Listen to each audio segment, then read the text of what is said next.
We'll start off with Mamba Day. Yeah. And then we'll get into the Brooklyn trash talk. Okay. Okay. Where were you 5 years ago? Sitting like in the premiere section of Staples Center watching the most historic, greatest night of sports in my life. Not only sports, but just like an athletic ability of no other. Like, people could say they watched Kobayashi scarf down 80 hot dogs in 5 minutes, but I could say I watched Kobe Bryant's last game and put on one of the greatest shows of all time. Where were you? I was working with the K-Tai affiliate of the Inland Empire, AM 590. Mm-hmm. So ESPN, obviously, ESPN 710 carries it in the LA market, and then they send it off to the Inland Empire where K-Tai takes it, and I was the board op that sent the game to the Inland Empire for the broadcast.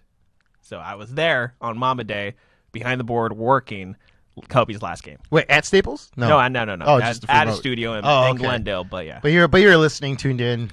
And yeah, it was kind of funny because like there wasn't a television screen in the studio that I was in, so I'd literally have to like run down the hallway to look at the television. I'd be like, "Oh my god!" And then just run back.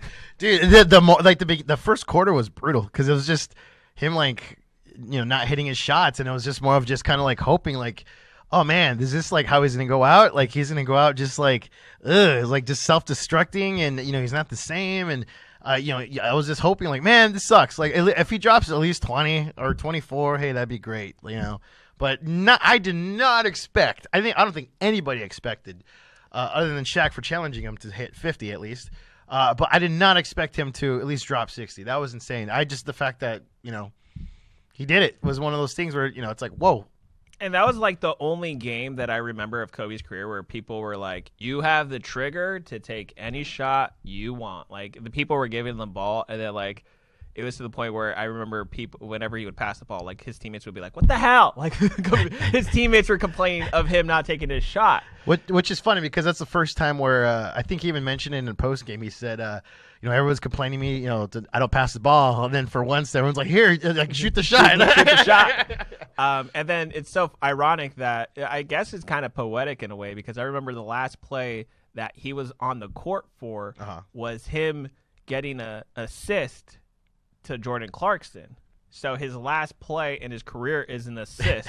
The irony.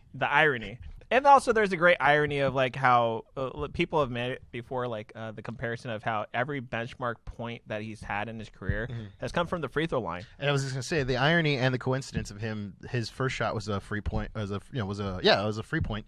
Free throw? Free throw. That's what I meant. I was like, wait a minute, that doesn't sound right.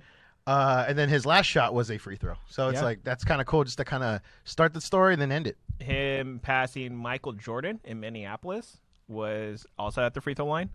Him dislocating, or was it tearing his Achilles against the Golden State Warriors? Yeah. That was him. Most people would not be able to shoot their free throws. Isn't that crazy? Maybe there's some like numerology stuff behind it. What do you think? Maybe. I was out in Laguna Beach about a week ago.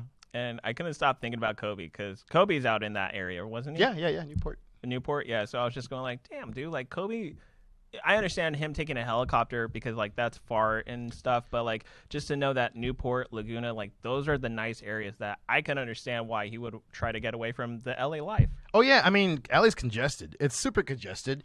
When we were on lockdown last year, it felt so good to drive around LA for once because everyone either went home, like to whatever state they're from, or they're staying inside. So it's now that everyone's like out and about again, it's kind of like I kind of miss it in a weird way because this town was kind of empty and it felt really good to get from here to 30 miles, within like 25 minutes and not like 2 hours like it normally will. So. Yeah, and I was like, please, transplants who left this city, never come back. No, yeah, stay in Idaho or Montana or whatever you're from. Please, just there's more parking in Koreatown now. All right, we want to keep it that way. Yeah, it's like it took me an hour to get here, whereas like before it would have been just like 30 minutes. Oh, really? Yeah. Oh, okay. Yeah, no, it still takes me about 45.